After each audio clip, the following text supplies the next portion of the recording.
중요한이란 제목으로 함께 요한복음 2장 말씀을 나누겠습니다. 이 요한복음 2장은 저 개인사에 있어서도 굉장히 중요한 의미를 갖고 있는 본문이에요. 87년 제가 대학교 2학년 때 여름 수련회 개 메시지로 제가 처음 예수님 만나고 설교를 전한 본문이 이 본문입니다. 지금도 생생히 기억을 해요. 호남신학교 천국 잔치에 오신 여러분들을 예수님 이름으로 환영합니다. 맹물 같은 이 쓸모없는 무의미한 인생을 포도주같이 컬러풀하고 유스풀하고 원더풀한 인생으로 변화시켜 주시는 변화의 능자 예수님을 다 만나시기를 바랍니다 하고 막 첫 설교를 했는데 반응이 어땠을까요?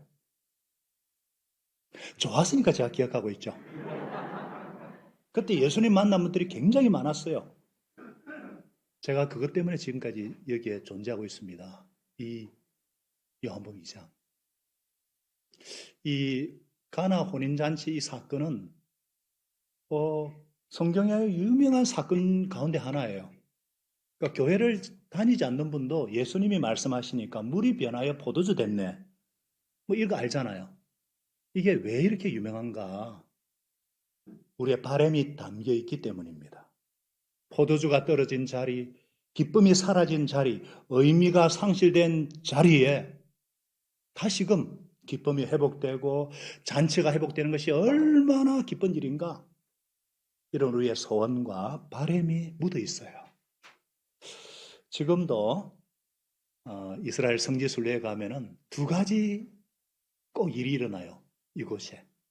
이 가나 이곳에 교회가 있거든요. 그 전 세계에 온 청년들이 이곳에서 결혼식을 해요. 그리고 아랍 상인들이 포도주를 팔아요. 싸구려예요. 그래서 막 사가지고 공항에 들고 가다가 이 병이 약해가지고 깨져가지고 짐을 다 버려요.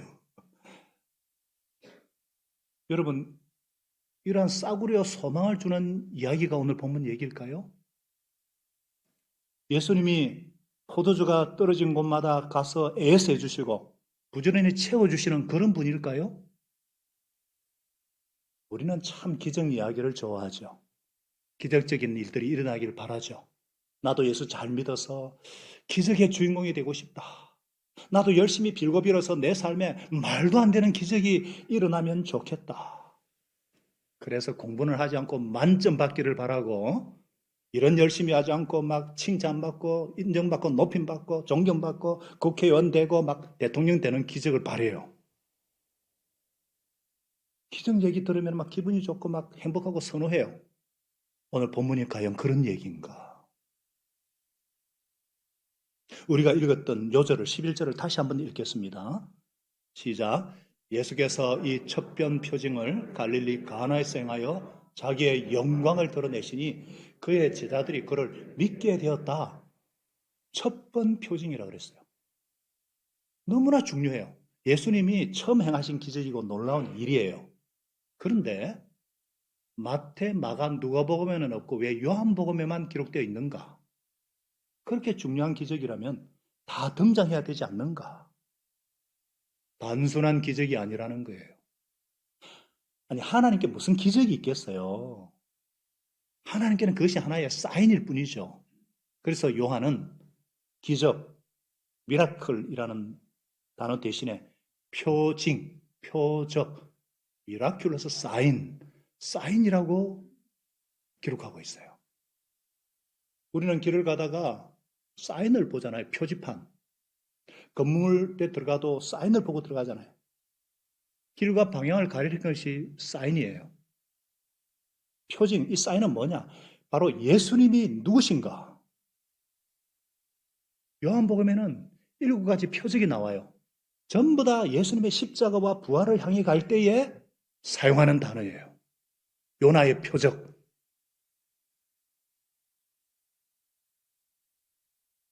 여러분, 예수님께서 이 첫 표징을 통해서 자기의 영광을 드러내셨다 그랬어요. 무슨 영광요? 지금까지 우리가 6주 동안 배웠던 하나님의 아들로서의 영광이에요. 요한복음 1장 14절 그죠? 하나님의 아들로서의 영광, 창조주로서의 영광을 드러내셨어요. 첫 번이라 그랬는데 이 처음이라는 게 무슨 의미가 있느냐? 하나, 둘 이런 순수상의 의미가 아니에요. 근원적인, 본질적인 이런 의미가 있어요. 아르케세메온.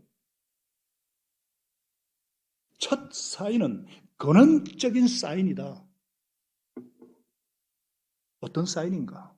바로 예수님께서 태초부터 근원부터 계신 창조주 하나님이시다. 제자들이 바로 그것을 믿게 되었다. 하나님으로 발견했다. 그 얘기예요. 그러므로 오늘 이 시간 이 사건은 야, 나도 한번 포도주 실컷 먹어보자. 예수님도 포도주 좋아하셨네. 뭐라든지. 아니면 예수님이 내 무슨 부족과 결핍을 채워주는 그런 주유소가 아니라는 거예요.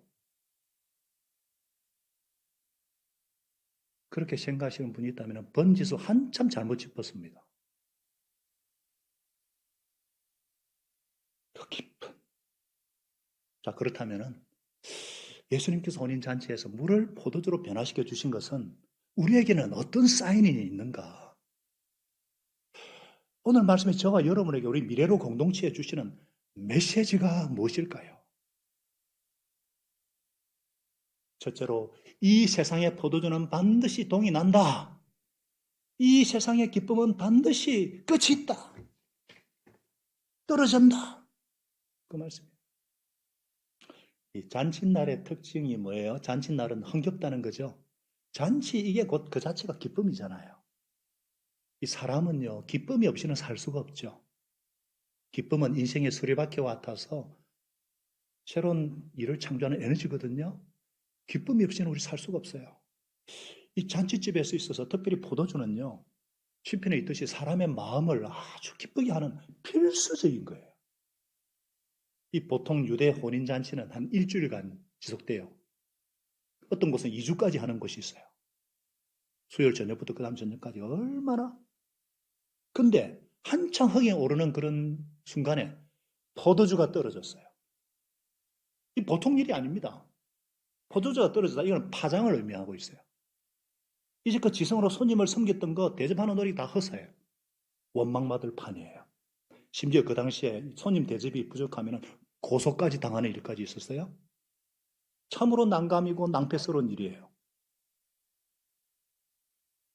이처럼 모든 사람이 즐거워하고 기뻐하는 그곳에도 반드시 문제는 있기 마련이라는 것입니다.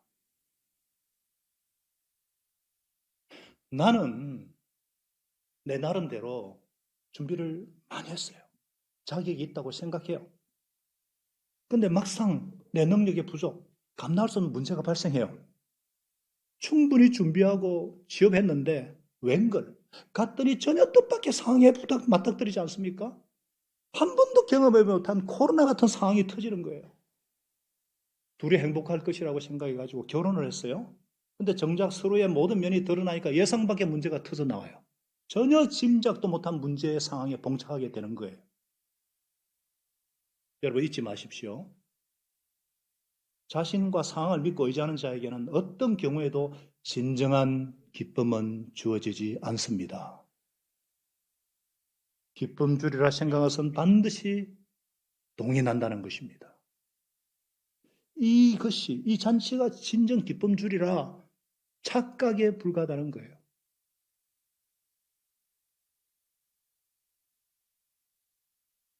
또 잔치집에는요, 인간 각자로부터 수많은 사람이 운집해 있어요.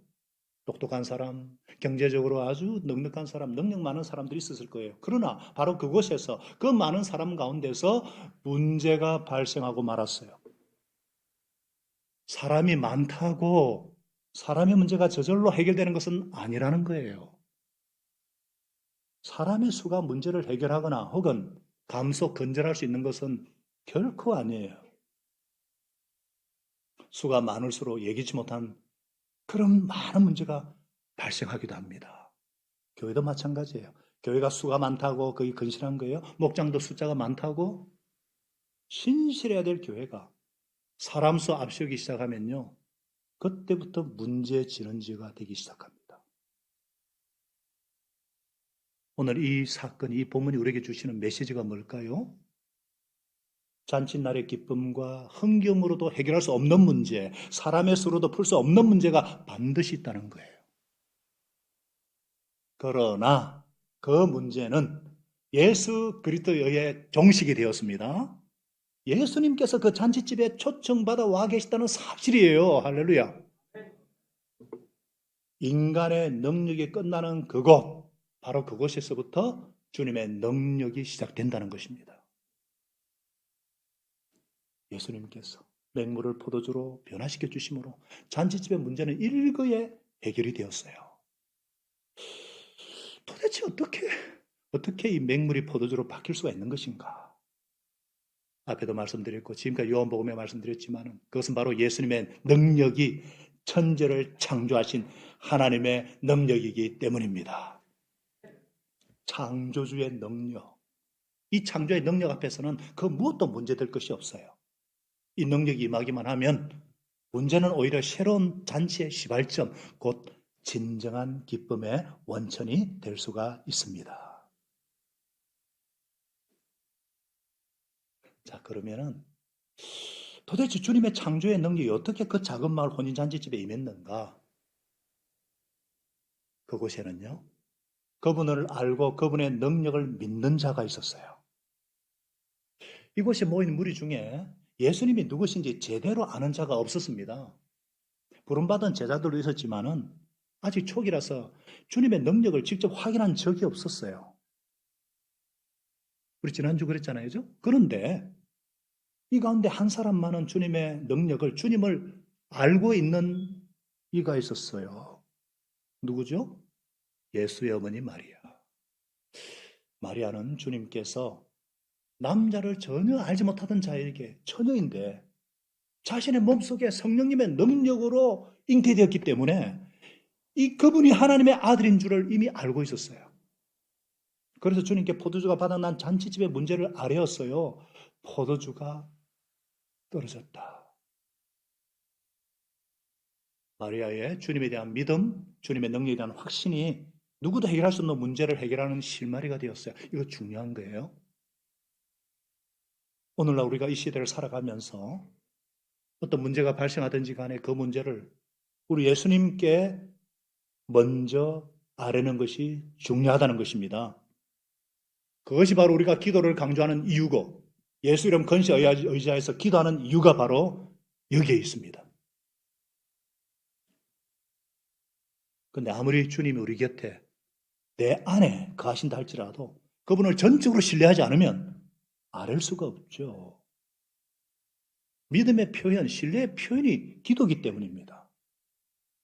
오직 믿음만이 주님과의 관계를 가능하게 하는 원동력이요, 주님의 능력을 꽃피우는 터전입니다. 그곳에는요, 또 예수님의 권위에 대한 존중이 있었어요. 뭐라고요? 예수님의 권위에 대한 존중이 있었어요. 이 포도주가 떨어졌음을 안 마리아가 예수님께 그 사실을 전했어요. 근데 예수님의 반응이 뭐예요? 여자요, 그것이 나와 당신에게 무슨 상관이 있습니까? 아직도 내 때가 오지 않았습니다. 얼핏 보면 거절로 보이잖아요. 여자요 그러잖아요. 부르장머리 없이. 여러분 오해예요? 여자애란 말은 귀내 극존칭을 말할 때 쓰는 용어예요. 성경 요한복음에 여자여 하는 부분이 2번 나오죠. 요한복음 19장에도 예수님 십자가에서 여자여 아들입니다.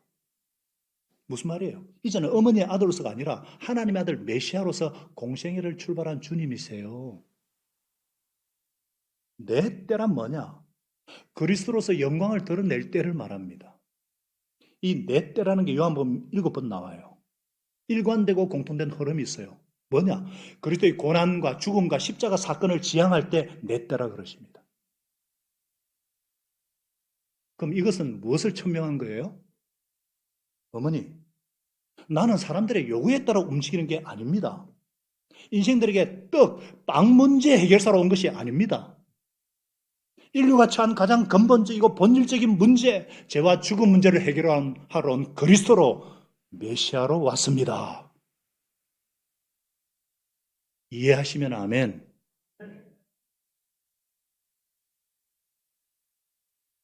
그런데도 우리 주님은 어머니의 때를 수용하셨어요. 하인들 앞에서 어머니의 권위를 존중하시기 위해서.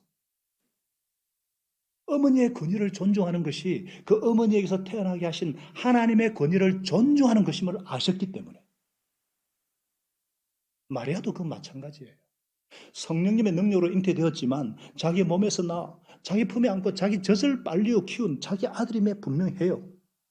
그러면 얼마든지 어머니 행실을 할 수 있고 주님을 자식 취급할 수도 있어요. 그런데 잔치집에 포도주가 떨어진 것을 알고 주님께 포도주를 만들어 주시기를 직접 요청하지 않았어요. 월권하지 않았어요. 단지 포도주가 떨어졌다. 사실을 알렸을 뿐이에요. 그리고 주님이 아닌 하인들에게 주님의 지시를 쫓을 것을 명령하십니다. 무엇이든지 그가 시키는 대로 하세요. 하인들 앞에서 주님의 권위를 존중하기 위함이었습니다. 사랑하는 여러분, 우리가 진정으로 예수님을 믿는다면 예수님의 권위를 존중하는 자가 되어야 합니다. 믿는다면서도 예수님의 권위보다 자신의 권위를 앞세운다면 그런 자의 믿음은 자기 도취일 뿐이에요. 자기 주장과 자기 도취를 통해서는 결코 하나님의 능력이 나타나지 않습니다. 하나님의 역사는 예수님의 권위를 존중하는 자의 삶을 통해 이루어집니다. 또 이것에는요, 주님의 말씀에 대한 순종이 있었어요. 6절에 보니까 유대인들은 집마다 손님들이 어떤 손이나 어떤 발을 씻기 위한 물 항아리가 구비되어 있어요. 유대교의 어떤 정결 예법에 따라서 이 잔치집에는 돌로 만든 항아리가 6개나 있었어요. 엄청난. 주님께서 잔치집 하인들에게 항아리에다 물을 채우라 명령을 해요. 이거는 지금 문제 해결과 아무 상관이 없는 엉뚱한 명령같이 들려요. 아니 바쁜데 왜 물을? 저 양반은 대체 뭐야? 그런데 그들은 한마디도 침묵하면서 항아리마다 물을 가득, 이빠이 가득 채웠어요. 놀라운 순종이죠. 뭐 여기까지는 좋아요. 그런데 설상가상이에요. 8절에 보니까 이제는 그 물을 떠서 잔치를 맡은 연회장이 가져다 줘라 그랬어요. 지금 연회장에 필요한 것은 물이 아니라 포도주인데 예수님께서 가져가라 하신 것은 포도주가 아니라 물이에요. 뺨 맞을 일이죠. 사단이 일어날 일입니다. 그런데 하인들은 두말 없이 순종했어요. 논리적으로 이해되지 않고 합리적으로 납득되지 않는데도 믿음으로 순종했습니다. 믿음으로 순종했을 때 연회장에 가는 동안에 물이 포도주로 변해버린 거예요. 그저 그런 포도주가 아니에요. 연회장의 맛을 보고 깜짝 놀랄 정도의 최고급 포도주였어요. 사랑하는 여러분, 우리가 정령 주님을 알고 주님의 능력을 믿는다면 우리의 믿음은 언제 어디서나 주님의 말씀에 대한 순종으로 드러나야 합니다. 말씀에 대한 순종이 배제된 믿음은 자기 신념일 뿐이에요. 참 믿음이 아니에요. 말씀에 대한 순종 없이는 결국은 자기 신봉자가 될 수밖에 없어요. 그런 경우 인간의 문제가 해결되기는 그냥 또 다른 문제를 일으킬 뿐입니다. 그러므로 주님을 믿는 우리는 말씀을 쫓아 어떤 경우에도 정직해야 합니다.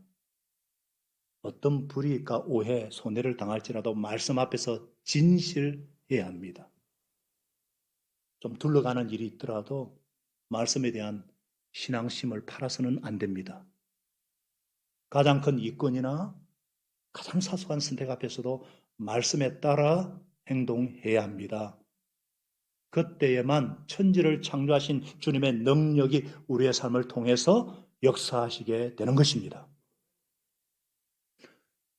누가복음 5장에 우리가 잘 아는 베드로가 밤새도록 고기를 잡았지만은 피레미 새끼 한 마리 잡지 못해서 지쳐 있었어요. 이때 예수님께서 깊은 데로 나가서 그물을 내려 고기를 잡으라. 이 말씀에 순종하는 것은 매우 어려운 일이었어요. 그러나 그는 예수 말씀을 튕기지 않았습니다. 선생님, 우리가 밤새도록 애를 써서는 아무도 잡지 못했습니다. 그러나 선생님의 말씀에 따라 because you say so, 당신이 그렇게 말씀하시기 때문에 그물을 내리겠습니다 하고 순종했을 때 그물이 찢어질 만큼 고기를 잡는 큰 능력을 체험하게 된 것입니다. 이 잔치를 맡은 연회장은요, 포도주로 변한 물을 맛보고 감탄사를 연발하면서 신랑을 불러 막 칭찬하기 시작했어요.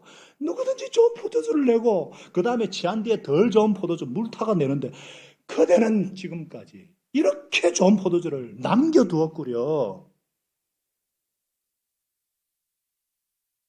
예수님이 만든 포도주는 맛과 향, 색깔에 있어서 세상 그 어떤 것과도 비교할 수 없는 뛰어난 최상급의 포도지, Made in Heaven, 천국산 포도주. 천국산 포도주를 인해가지고 잔치집에 하면 더 고조되고 사람들의 기쁨은 더 충만하게 되었어요. 이렇게 좋은 포도주를 지금까지 남겨두었구려. 세상과 정반대죠. 이게 핵심이에요. 사랑하는 여러분, 우리 인생에 있어서 가장 좋은 날은 언제일까요? 아직 오지 않았습니다.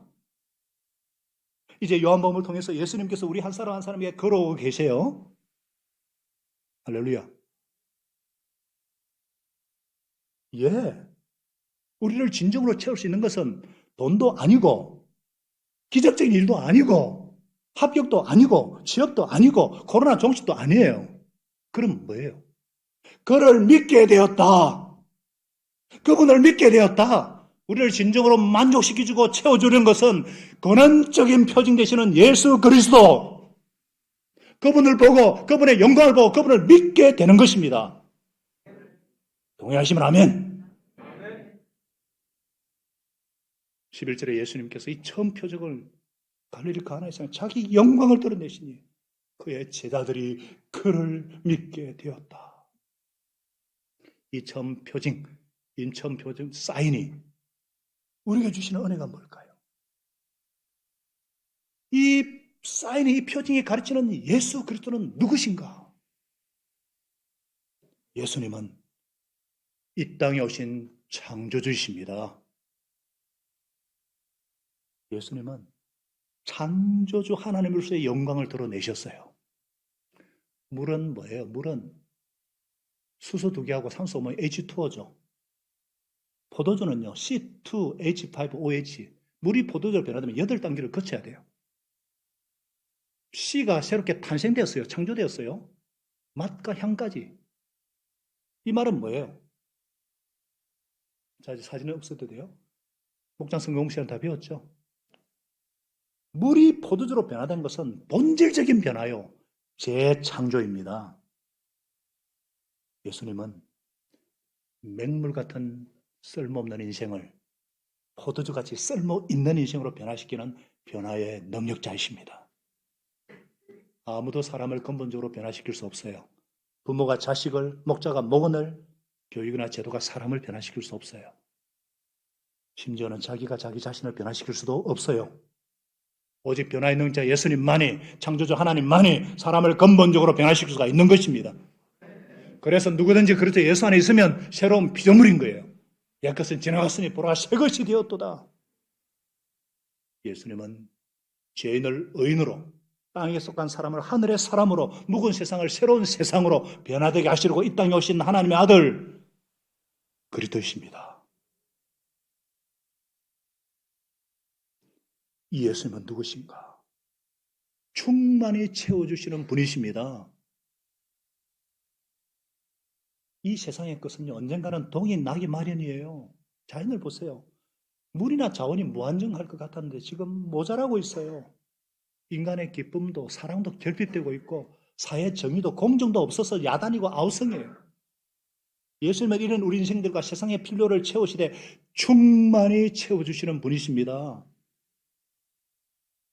사람들은 흔히 신앙생활이 고리타분하고 심각하고 검역지고 재미가 없는 아주 그런 것으로 생각을 해요. 변화되면 무슨 재미로 살지? 또 염려 때문에 변화되기를 두려워하는 사람이 있어요.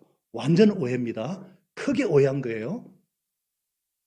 보세요. 예수님은 6절에 유대 정결예법에서 안 씻으면 막 마가복음 7장에도 나와요. 막 욕하고 정죄하고 끌어내리라는 이 유대교의 위선적이고 율법적인 종교생활에 종지부를 찍으셨어요. 오히려 예수님은 먹기를 타먹어 포도주를 마시고 죄인과 새들의 친구가 되셨고,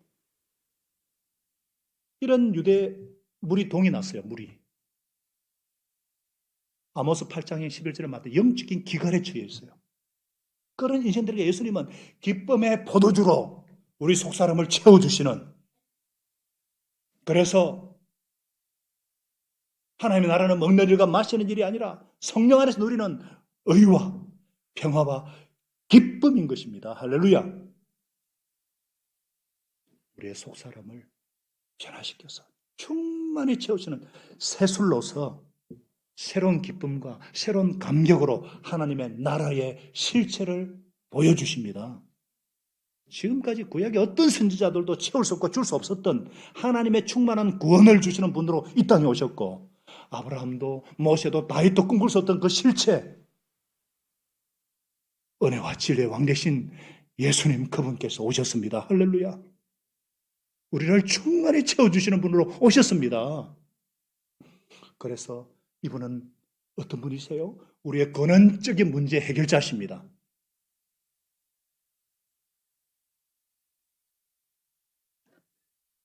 근원적인 문제의 해결자십니다.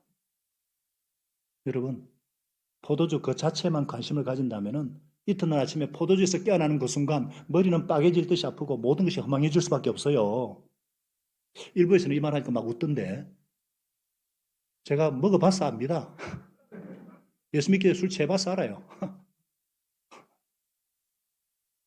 주님께서는 맹물을 포도주로 바꾸는 첫 표징을 통해서 영원한 생명의 길을 보여주셨습니다. 바로 십자가에 죽으셔서 이루실 당신의 영원한 구원을 보여주신 거예요. 아들을 보고 그를 믿는 사람은 누구든지 영생을 얻게 하려 하십니다. 인자의 피를 마시지 않으면 너에게 생명이 없느니라.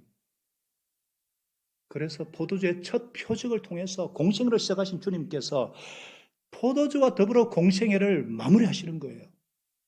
잡히시던 날 주님께서 최후의 만찬을 가지셨어요. 그때 제자들에게 포도주 잔을 주시면서 말씀하셨죠. 이 잔을 마셔라. 이것은 죄를 사려고 너를 위해 흘리는 나의 피, 언약의 피니라. 이 포도주는 인간들에게 영원한 생명과 구원의 잔치를 배설하기 위해서 십자가에 흘리실 당신의 보혈을 상징하는 것입니다.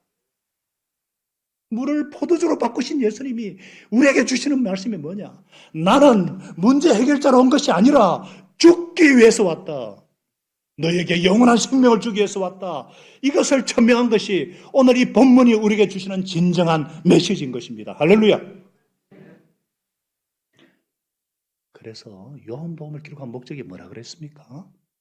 여러분으로 하여금 다 같이요. 시작. 예수가 그리스도요 하나님의 아들이심을 믿게 하고 또 그를 믿어서 그의 이름으로 생명, 영생을 얻게 하려는 것이다. 할렐루야. 우리가 지금까지 살아오면서 우리 인생의 길목에서 여러 가지 만남의 사건들 그리고 사건 사고를 통해서 우리를 향한 예수님의 간절한 소원이 뭐냐? 예수님을 믿는 믿음을 갖게 하는 것이 목적이에요. 우리 교회 안에는요, 다양한 신앙 배경을 가진 분들이 많아요. 어떤 형제는요, 소개팅 하러 나온 여자를 따라왔다가 예수님 맞고 장로까지 되신 분이 있어요. 어떤 분은 우연한 기회에 부모 따라왔다가 자녀 따라왔다가 예수님 영접하고, 어떤 분은 아내와 아기 라이드 주러 왔다가 자기는 절대로 교회 안 들어오고, 그러다 1년 지나서 삼청으로 왔다가 예수님 만나는 사람도 있어요. 어떤 사람은 이것들은 도대체 뭐야? 목장이 도대체 뭐 하는 거야? 궁금해가지고. 하나님이 저 영혼 이것이 사랑하시는데 좀 궁금해가지고 와가지고 예수님 만난 분이 있어요. 여러분, 우리가 뭐 이 자리에 자기 의지로 앉아있는 줄 아십니까? 천만에요. 주님께서 예배하는 자들을 찾으신다 그러셨잖아요. 주님이 찾지 않고 부르지 않으시면 우리가 올 자가 없어요. 어떻게 하나 어쩌든지 그러다가 살금살금 우리의 눈을 뜨게 하셔가지고 예수님의 그 깊이와 그 부여와 그 넓이를 알아가게 하시고 믿게 하시는 하나님의 역사를 찬양합니다. 여러분은 지금 어디쯤 와 있어요? 예수님과의 관계 거리가 지금 어디쯤에 있습니까? 오늘 이 본문의 하인들이나 연회장처럼 그냥 기적만 경험하고 많은 사람입니까? 아니면 제자들처럼 그를 믿게 되었다. 예수님을 이 땅에 오신 하나님의 아들로 나를 위해 십자가에 진 그리스도로 믿는 자십니까? 그런 자들은 매일같이 잔치가 벌어지는 줄로 믿습니다. 변화의 능자의 예수님은 저와 여러분 속에 활동하셔서 은혜 위에 은혜를 더해 주실 것입니다. 우리는 예수님 안에서 참 생명의 기쁨을 얻고 누리고 뿐만 아니라 예수님처럼 각자에게 주어진 십자가를 기꺼이 질 힘도 공급받게 되는 것입니다. 그런 사람이 나라도 가정도 생업도 결국 나라도 그런 사람에 의해서 교회도 그런 사람에 의해서 세워지는 거예요. 십자가를 알고 십자가를 지는 순종을 통해서. 그래서 로마서 5장 19절은 말씀하잖아요. 한 사람의 불순종으로 죄가 들어갔지만 한 사람 예수에 대해 순종을 통해서 많은 사람이 의인으로 판정을 받은 것입니다. 그러므로 십자가를 향해 걸어가는 것이 예수 제자가 걸어가야 할 길이요, 우리 교회가 걸어가야 할 길입니다. 이 땅의 것이 채워져야 만족이 있는 것이 아니에요. 이 땅 것은 반드시 동일합니다. 우리는 본질적인 충만으로 들어와야 돼요. 예수 생명으로 채워질 때에 나머지 부수적인 것은 따라오게 되는 것입니다.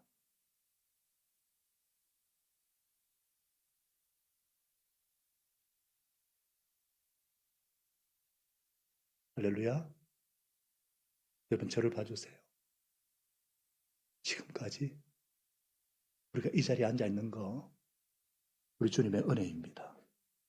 지금까지 살아온 것 주의 은혜인 줄 믿습니다. 지랄 같은 인격이 매력 있고 맛이 나고 향기로운 인격으로 세상만 알고 땅의 것만 알던 저질적인 생활에서 높은 하늘나라의 삶의 진로, 제약의 종자에서 하나님의 사랑받는 아들로 굳은 마음에서 부드러운 마음으로 세상을 향하던 데서 호기심의 질이 달라졌고 인생관 가치관이 바뀌었어요. 지금도 바뀌고 있어요. 어제보다 오늘, 오늘보다 더 나은 내일을 기대하는 예수님 때문인 줄로 믿습니다. 날마다 새롭게 더 넘치게 부어주시는 주님의 은혜를 찬양합니다. 그러나 불행하게도 아직도 그것이 뭔지 잘 모르는 분이 있어요. 교회를 오래 다녀도 인격이나 삶의 질이 질적으로 변하지 않아서 답답하신 분들이 있어요. 예수님 안에 답이 있습니다. 주님의 영광을 보고 싶지 않으세요? 예수님 믿으세요. 예수님은 물에서 포도주를 내신 변화의 능력자요, 창조주 하나님이십니다. 변화시키시고 충만케 하시는 예수님께서 우리를 믿음의 사람이요, 기도의 사람이요, 순종의 사람으로 변화시켜 주시기를 간절히 축원합니다. 기도하겠습니다. 하나님 아버지, 우리 예수님은 물을 포도주로 변화시키신 창조주 하나님이시고 변화의 능력자십니다. 우리를 변화시키시되 충만히 본질적으로 근본적으로 채워주시는 분이십니다. 하나님 아버지, 요한복음을 통해서 창조주신 예수님께서 우리 한 사람 한 사람에게 걸어오셔서 우리를 만나주시고 우리에게 천국을 배설해 주시고 놀라운 은혜의 세계로 인도하신 줄로 믿습니다. 우리 하나님 아버지, 최고의 은혜는 아직 우리에게 오지 않았습니다. 우리는 장차 들어갈 어린 양의 혼인 잔치가 있습니다. 천국 잔치가 예비되어 있습니다. 주님 재림할 때 누릴 그 은혜는 이 세상의 어떤 것을 앞에도 비교가 되지 않습니다. 은혜 위에 은혜를 더해 주실 것입니다. 우리 날마다 예수님께 초점을 두고 예수님이 누구신가? 예수님을 만나는, 예수님이 가신 그 길을 걷는 예수 제자의 길, 우리 교회가 걸어갈 길, 그래서 우리 전 삶의 영역에 하나님의 나라가 회복되어지는 은혜를 베풀어 주시옵소서.